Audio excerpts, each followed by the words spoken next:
कलियुगात अशीही मुलं असतात. विमानतळावर एक सफाई कर्मचारी साफसफाई करत होता.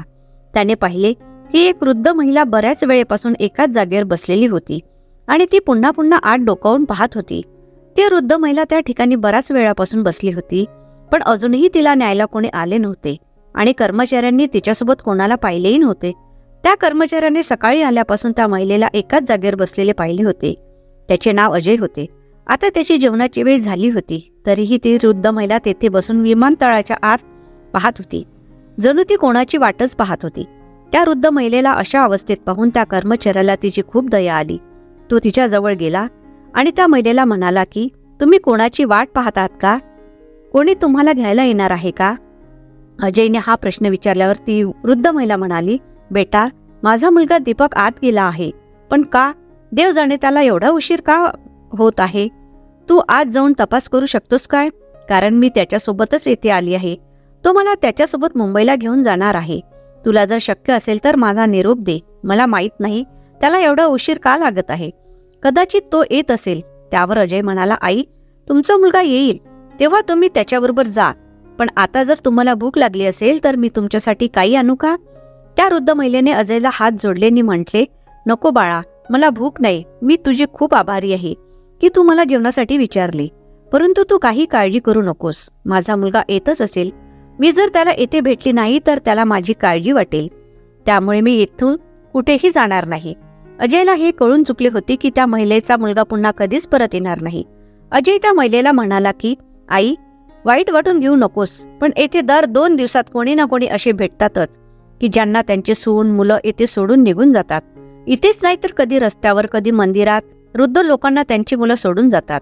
त्यावर ती वृद्ध महिला थोडी नाराज होऊन म्हणाली, नाही बेटा, तू असं का म्हणते आहेस?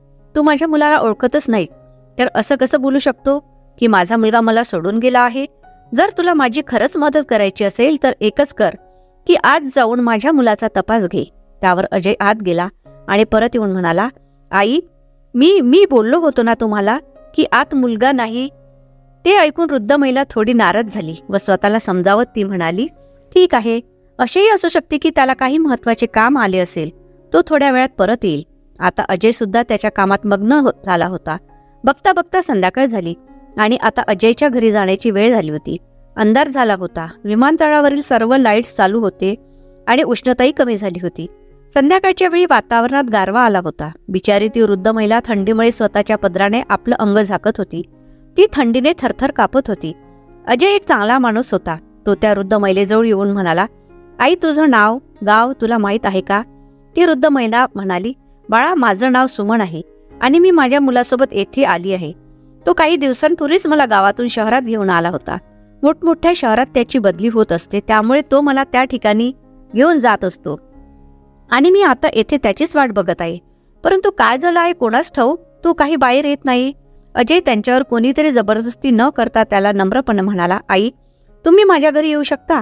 माझा एक छोटासा परिवार आहे. पत्नी आणि 2 मुले आहेत. त्यावर ती महिला म्हणाली, नको बाळा, माझा मुलगा मला शोधत शोधत येथे येईल आणि मी जर त्याला येथे भेटली नाही तर त्याला माझी खूप काळजी वाटेल. बेटा, तू जा तुझ्या घरी, मी ठीक आहे. अजयने त्या महिलेच्या अंगावर शाल पांघरून दिली आणि तिला म्हणाला, आई, तू मला जर आता बेटा म्हणतच आहेस तर मी माझ्या जोडीदाराला सांगून जातो त्याला तुझी काळजी घ्यायला. तर तुला कोणत्या गोष्टीची आवश्यकता असेल तर तू त्यांना सांग. थंडी खूप आहे, तुझी तब्येत खराब होऊ शकते. त्यावर सुमनने ती शाल पांघरली आणि एका ठिकाणी जाऊन बसली. तिने अजयला खूप सारे आशीर्वाद दिले. आता अजयलाही खूप उशीर होत होता. शेवटी तो त्याच्या घरी जायला निघाला आणि घरी गेल्यावर त्याने सगळी हकीकत त्याच्या बायकोला सांगितली. आणि इकडे ती वृद्ध महिला उपाशी बसलेली होती आणि आपल्या मुलाची वाट पाहत होती. तिने संपूर्ण रात्र आपल्या मुलाची वाट पाहण्यात घालवली आणि आता तिला खूपच काळजी होऊ लागली होती, कारण ती या शहरात आपल्या मुलाव्यतिरिक्त कोणालाच ओळखत नव्हती. अजयने तिला स्वतःहून मदत केली होती, पण आता तोही त्याच्या घरी गेला होता. बिचारी वृद्ध महिला पूर्ण रात्र थंडीत बसून राहिली. दुसऱ्या दिवशी सकाळी जेव्हा अजय त्याच्या कामावर परतला तेव्हा त्याने पाहिले की सुमन तेथेच बसलेली होती. अजयने आल्यावर त्या महिलेची विचारपूस केली व तिला तिच्या मुलाबद्दल विचारले. सुमन रडत रडत अजयला म्हणाली, नाही बेटा, माझा मुलगा आला नाही. तेव्हा अजयने सुमनला पाणी पाजले व तिला शांत केले आणि म्हणाला की, आई, मला तर कालच शंका आली होती. तुला विश्वास बसो अगर न बसो, पण तुझा मुलगा तुला कायमचा सोडून गेला आहे आणि आता तो पुन्हा कधीच परतणार नाही. हे ऐकून ती वृद्ध महिला जोराजोरात हुंदकी देऊन रडू लागली. तिची अवस्था पाहून अजयला तिची खूप दया येत होती. तो शांत झाला आणि विचार करू लागला की ही वृद्ध महिला तिच्या नातेवाईकांकडे आपल्या गावी परत जाईल. एवढे बोलून अजय आपल्या कामासाठी परत निघून गेला आणि सुमन तेथेच बसून रडत होती. ती अचानक बाकावरून खाली कोसळली आणि तेथे गर्दी जमा झाली. सगळे लोक तिला पाहू लागले. अजयही धावून आला आणि विमानतळावरील सर्व कर्मचारीही धावून आले. जेव्हा अजयने पाहिले की सुमन जमिनीवर कोसळली आहे तेव्हा त्याने तिला उचलून बाकावर झोपवले. तेवढ्यात तेथे काही कर्मचारी एका डॉक्टरला घेऊन आले आणि डॉक्टरने सांगितले की ती महिला खूप कमजोर झाली आहे, म्हणून ती बेशुद्ध झाली आहे. तिच्या तोंडावर पाणी मारून त्यांनी तिला शुद्धीवर आणले आणि सगळे लोक आपापल्या कामावर परतले. अजयने त्या महिलेला विचारले, आई तू बेशुद्ध कशी पडलीस? डॉक्टर म्हणाले की ती खूप कमजोर झाली आहे, तिने कालपासून काहीच खाल्ले नाही. ती महिला मान हलवत अजयला म्हणाली की मी माझ्या मुलाच्या भरोशावर इथे बसली आहे. मला हे माहीत नव्हते की तो मला असे एकटे सोडून निघून जाईल. माझ्याकडे 1 रुपयाही शिल्लक नाही जेणेकरून मी काही विकत घेऊन खाऊ शकेल. हे ऐकून अजयला सुमनवर जास्तच दया येत होती. अजय त्या महिलेला म्हणाली की आई तू माझ्याबरोबर चल आणि काहीतरी खाऊन घे. अजय सुमनला घेऊन एका हॉटेलमध्ये गेला आणि तिच्यासाठी त्याने जेवण मागवले. अजय त्या महिलेकडून जाणून घेण्याचा प्रयत्न करत होता की इथे केव्हापासून बसली आहे. त्यानंतर अजय तिला म्हणाला की आई आता तुला हे माहीतच झाले आहे की तुला मुलगा सोडून गेला आहे, तर तू माझ्या घरी परत का जात नाही? त्यावर सुमन म्हणाली की मी आता कुठे जाऊ? त्यावर अजय चकित होऊन म्हणाला, म्हणजे काय?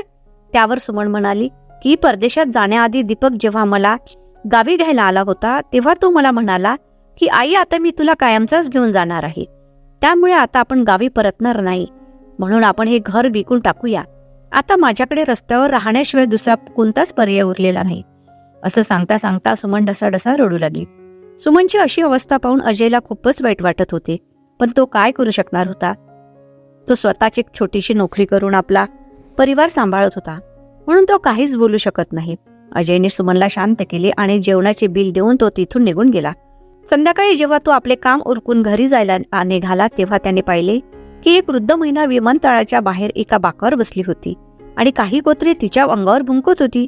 ती स्वतःला वाचवण्याचा प्रयत्न करत होती. ती वृद्ध महिला घाबरत घाबरत त्या कुत्र्यांना पळवण्याचा प्रयत्न करत होती व कुत्र्यांच्या भुंकण्याच्या आवाजाने तेथील आजूबाजूचे सर्वच कुत्रेही तिथे जमा झाले होते व तेही तिला भुंकू लागले.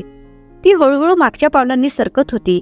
तेव्हा स्ट्रीट लाईटच्या उजेडात अजयला त्या महिलेचा चेहरा दिसला आणि ती दुसरी तिसरी कोणी नसून सुमन होती. सुमनला पाहून अजय कडून धावले नाही. त्याने त्या कुत्र्यांना पळवले आणि सुमनला एका जागेवर व्यवस्थित बसवले. बाजूला जाऊन त्याने त्याच्या पत्नीला फोन केला आणि तिला त्याने आज घडलेली सगळी हकीकत सांगितली व तो म्हणाला की मीना पैशांअभावी मी माझ्या आईला तर वाचवू शकलो नाही, पण या आईसोबत जर काही वाईट घडलं तर मी स्वतःला आयुष्यभर माफ करू शकणार नाही. जास्त काही नाही, पण 2 वेळचं जेवण तरी आपण त्यांना देऊ शकतो आणि त्या व्यतिरिक्त म्हाताऱ्या माणसाला लागतं तरी काय? जर तुझी इच्छा असेल तर मी या आईला घरी घेऊन येऊ का? त्यावर मीना म्हणाली की काही हरकत नाही, जर तुम्हाला योग्य वाटत असेल तर घेऊन या. आपल्याकडून होईल तेवढी मदत करण्याचा आपण नक्कीच प्रयत्न करू. हे ऐकून अजयला खूप आनंद झाला आणि सुमनला घेऊन तो आपल्या घरी गेला. अजयचं घर खूप छोटंसं होतं. त्यात तो आपली पत्नी आणि मुलांसोबत राहत होता. सुमनने जेव्हा ते घर पाहिले तेव्हा ती त्याला म्हणाली की माझ्यामुळे तुम्ही उगाच त्रास करून घेऊ नका, तुम्ही माझी काळजी करू नका, मी माझं बघून घेईन. त्यावर अजय म्हणाला की नाही आई, तुम्ही माझ्या घरात आल्यावरच कोणताच त्रास होणार नाही, या उलट आम्हाला खूप आनंद होईल. हो ना ग मीना? त्यावर मीना खुश होऊन म्हणाली की हो आई, ते अगदी बरोबर सांगत आहे. तुमच्या येण्याने आम्हाला काहीच त्रास नाही आणि तुम्हीच तर म्हणालात ना की नशिबात जे असतं तेच होतं. तुमच्या नशिबात हेच असणार की तुम्ही आमच्याकडे येऊन राहाल. आई आता हे घर तुमचं आहे असंच समजा. मीनाने त्या वृद्ध महिलेचा हात पकडला आणि तिला आपल्या घरात आणले. तिला बसायला पाट दिले आणि ती पाणी घ्यायला गेली आणि थोड्याच वेळात ते सर्वजण एका परिवारासारखे एकत्र जेवायला बसले. पण सुमन तरीही थोडी अस्वस्थ वाटत होती. सुमन सर्वांसोबत जेवायला बसली. मीना सुमनला म्हणाली की आई, आमच्या घरात थोडी जागा कमी आहे, पण तुमच्यासाठी आमच्या मनात खूप मोठी जागा आहे. आम्हाला तुमच्या मुलासारखं समजा. तुम्हीही आजपासून या घराच्या एक सदस्य आहात. तुम्हाला कोणतीही गरज वाटली तरी तुम्ही बिनधास्तपणे मला सांगा. हे ऐकून सुमनच्या डोळ्यात पाणी आले. तिने मीनाच्या डोक्यावर हात ठेवत तिला आशीर्वाद दिला आणि म्हणाली की सदा खुश राहा बेटा. या वयात मला माझ्या सख्ख्या मुलाने नाकारले, पण एवढ्या वाईट परिस्थितीतही तुम्ही दोघांनी माझी साथ दिली आजपासून तुम्ही माझी सून आणि मुलगा आहात. त्या महिलेचे अश्रू पुसत मीना त्यांना म्हणाली की बस आई, आता जेवण करून घ्या. सगळ्यांनी जेवण केले आणि त्यानंतर सर्वजण झोपून गेले.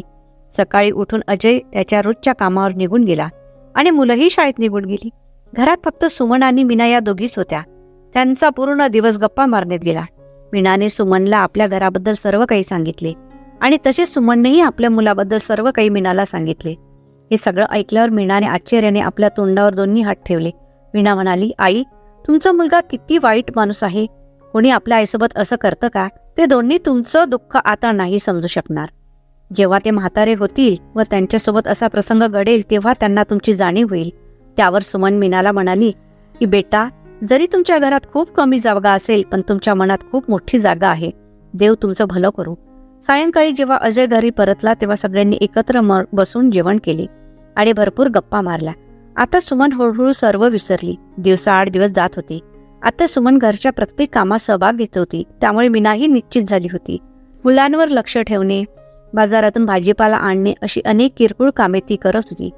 त्यामुळे मीना खूप खुश होती. ती नेहमी म्हणत असे की आमच्या घरात एखाद्या मोठ्या व्यक्तीची खूप कमी भासते, जी कमी आता सुमनने पूर्ण केली होती. ज्याप्रमाणे एखाद्या झाडाचं खोड महत्वाचं असते त्याप्रमाणे वृद्ध लोकही घरात महत्वाचे असतात.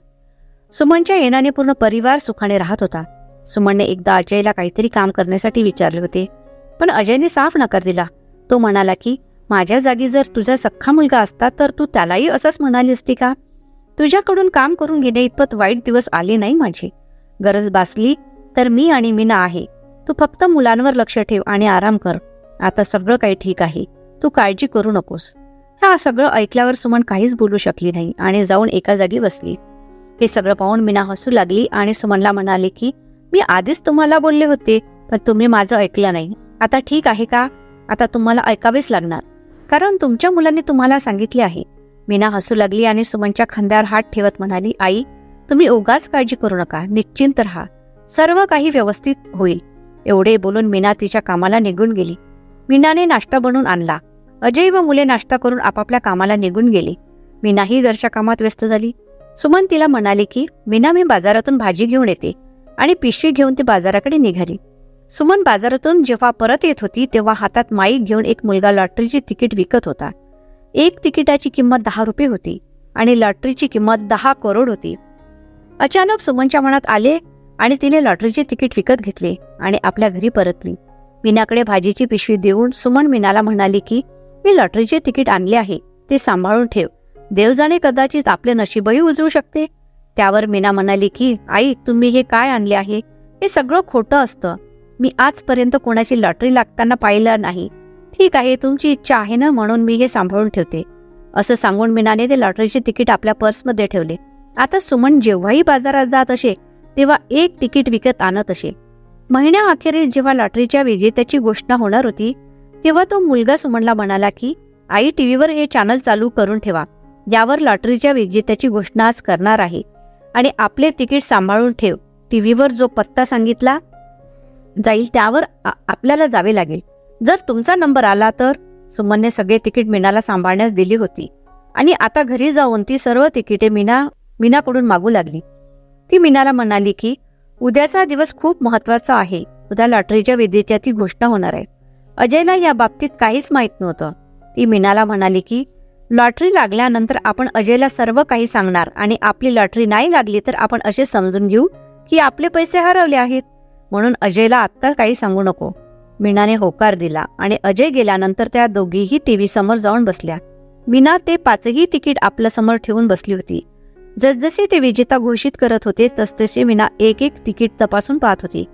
पहिल्या विजेत्याला 10 करोड रुपये मिळणार होते, दुसऱ्या विजेत्याला 5 करोड मिळणार होते आणि तिसऱ्या विजेत्याला 50 लाख रुपयांचे बक्षीस होते. सुमन आणि मीना हात जोडून बसल्या होत्या आणि देवाचे नामस्मरण करत होत्या. तिसऱ्या बक्षीसपासून विजेत्याचे नाव घोषित करणे सुरू झाले. त्यानंतर दुसऱ्या विजेत्याचे नाव घोषित केले, पण दोघांमध्ये सुमनचा नंबर आला नाही. पण अजून एक अपेक्षा बाकी होती. जसा की त्यांनी पहिला विजेता घोषित केला त्या दोघीही डोक्याला हात लावून बसल्या, कारण पहिल्या नंबरचा विजेता ही कोणी दुसराच होता. तिकीटचा नंबर काही वेगळाच निघाला. मीनाने रागारागात ते तिकीट फेकून दिले. तेवढ्यातच टीव्हीत बोलणारा अँकर म्हणाला की माफी असावी, छोटीशी चूक झाली आहे. पहिल्या नंबरच्या लॉटरीच्या तिकिटाचे नंबर काही वेगळे आहे. आमच्याकडून सांगण्यात चूक झाली आहे. आणि त्यांनी नंबर सांगण्यास सुरुवात केली आणि जसाही त्यांनी नंबर सांगितला तशी मीना आणि सुमन दोघीही आश्चर्यचकित झाल्या. कारण सुमनने कालचे तिकीट आणले होते तेच तिकीट पहिल्या नंबरचा विजेता ठरले. हे पाहून त्यांना खूप आनंद झाला आणि त्यांच्या आनंदाला पारावर उरला नाही. आनंदाच्या भरात दोघीही उड्या मारू लागल्या. तेवढ्यात अजय घरी आला. तो आपले काही कामाचे कागद घरीच विसरला होता. ऑफिसवाले त्याच्याकडून ते कागदपत्र बऱ्याच दिवसापासून मागत होते. तो रोज विसरून जात होता, पण आज आठवणीने तो ते कागदपत्र घेण्यासाठी घरी आला होता. आई आणि पत्नीला एवढे खुश बघून त्यालाही खूप आनंद झाला आणि आनंदाच्या भरात तो त्यांना म्हणाला की एवढे खुश होण्याचे कारण काय आहे. तेव्हा मीना त्याला म्हणाली, आता तुम्हाला ही छोटीशी नोकरी करण्याची काही गरज नाही. आता आपले सगळे व्यवस्थित होईल. तेव्हा अजय तिला दूर सारत म्हणाला की हे तू काय करत आहेस. सुमन हसत हसत त्याला म्हणाली, अरे बेटा, जर तू ऐकशील तर तुझ्याही आनंदाला सीमा उरणार नाही. तेव्हा सुमनने त्याला ते लॉटरीचे तिकीट दाखवले आणि तो नंबरही दाखवला. ते पाहून अजयलाही विश्वास बसला नाही. अजय म्हणाला की खरंच आपली लॉटरी लागली आहे. त्यावर सुमन म्हणाली, हो बेटा, आता आपले वाईट दिवस गेले आहेत. तू आज कामातून सुट्टी घे. आपल्याला त्या लॉटरीच्या ऑफिसमध्ये जायचे आहे, जेथे आपल्याला आपले पैसे मिळतील. अजयने ऑफिसला फोन केला आणि त्याला सुट्टी मिळाली. सुमनला घेऊन अजय त्या ऑफिसमध्ये पोहोचला. प्रथम, द्वितीय आणि तृतीय लॉटरीचे विजेता तिघेही तेथे उपस्थित होते. सुमनचा मुलगा मुंबईत राहत होता, पण आपल्या गावाकडची माहिती घेण्यासाठी तो बातम्या पाहत असे. जशीही टीव्हीवर त्याने आपल्या आईला पाहिले तो आश्चर्यचकित झाला. आणि जेव्हा त्याला हे माहीत झाले की आपली आई 10 करोड रुपये जिंकली आहे, त्याला खूप आनंद झाला आणि तो गावी परत आला. पण त्याला आपल्या आईचा पत्ता माहीत नव्हता. त्याने विमानतळावर चौकशी केली व त्याला आपल्या आईचा पत्ता मिळाला. तो अजयच्या घरी जाऊन पोचला, पण तेथे कोणीच नव्हते. आणि का राहतील? आपण एखाद्या करोडपतीला एवढ्या छोट्या घरात राहताना पाहिले आहे का? ती तर त्यांची मजबुरी होती, पण आता त्यांची परिस्थिती पूर्णपणे बदलली होती. शेजारी विचारपूस केल्यावर सुमनच्या मुलाला असे माहीत झाले की अजय आणि त्याचा परिवार एका हायफाय सोसायटीत राहायला गेले आहे. तेथे त्यांनी स्वतःचे घर घेतले आहे. सुमनचा मुलगा त्या पत्त्यावर पोचला आणि त्याने पाहिले की घराच्या दरवाजावर एक पहारेकरी बसला आहे व त्या पहारेकऱ्याला तो सुमनविषयी विचारपूस करू लागला. तो म्हणाला की इथे माझी आई राहते. तिचे नाव सुमन आहे. तिला माझा निरोप द्या की तुला भेटायला तुझा मुलगा दीपक आला आहे, नाहीतर मला आज जाऊ द्या. पण पहारेकरीने त्याला बाहेरच थांबवले व म्हणाला की थांबा, मी फोन करून विचारतो. पहारेकराने सुमनला फोन केला आणि म्हणाला की आई, बाहेर कोणीतरी तुम्हाला भेटण्यासाठी आले आहे व तो व्यक्ती तुमचा मुलगा दीपक आहे असे सांगत आहे व तो तुम्हाला भेटण्यासाठी आला आहे. त्यावर सुमन रागारागात म्हणाली की तो माझा मुलगा नाही. माझा मुलगा तर माझ्या घरात आहे, माझ्यासोबत आहे. त्याला सांगे की इथून चालतं हो. माझा त्याच्याशी काहीही संबंध नाही. त्यावर पहारेकराने त्याला आत जाण्यास मनाई केली. आता दीपकला हे कळून चुकले होते की आई खूपच रागावली आहे. तो विचार करू लागला की आईला आता कसे म्हणवायचे. त्याला एक युक्ती सुचली. पहारेकरी वॉशरूमला गेला आणि त्याने गुपचूप घरात प्रवेश केला व जोर जोरात आई आई ओरडू लागला व म्हणाला की आई, मी आलोय. किती दिवस झाले आपण भेटलो नाही. मी तुझी वाट पाहत होतो. आणि जसा की तो आईला भेटायला पुढे सरकला, सुमनने त्याला धक्का दिला व अजयला आवाज दिला. अजय घरातून पळत आला व सुमनला म्हणाला, काय झाले आई, तू का अशी आवाज देत आहेस? काही झाले आहे का? तेव्हा सुमन दीपककडे बोट दाखवत म्हणाली की या नालायकाला घराच्या बाहेर काढ. मला याचं तोंड पाहायची सुद्धा इच्छा नाही. अजयला काही सुचत नव्हते आणि दीपक पुन्हा सुमनच्या पाया पडला आणि माफी मागू लागला. तेव्हा अजय त्याला म्हणाला की तू तो नालायक आहेस का, ज्याने आपल्या आईला विमानतळावर सोडले आणि निघून गेला? तू आईला सोडताना हा विचारही केला नाहीस की ती कुठे राहणार, कशी राहणार. तू तिला एकटे मरायला सोडून दिलंस आणि आता तुला तिची आठवण आली. तू येथे का आला आहेस हे मला चांगलेच माहिती आहे. म्हणून तू ताबडतोब इथून निघून जा, नाहीतर मी तुला जिवंत सोडणार नाही. त्यावर दीपकने चाकू घेऊन आपल्या हातावर ठेवला व सुमनला म्हणाला की आई, जर तुम्हाला माफ केले नाहीस तर मी स्वतःचा जीव घेईन. यावर सुमन त्याला म्हणाली की तुझ्यासारखा स्वार्थी मुलगा कधीच कोणासाठी मरू शकत नाही. या उलट दुसऱ्यांना मारायला तयार होशील. मला चांगलं माहिती आहे की तू हे नाटक कशासाठी करत आहे.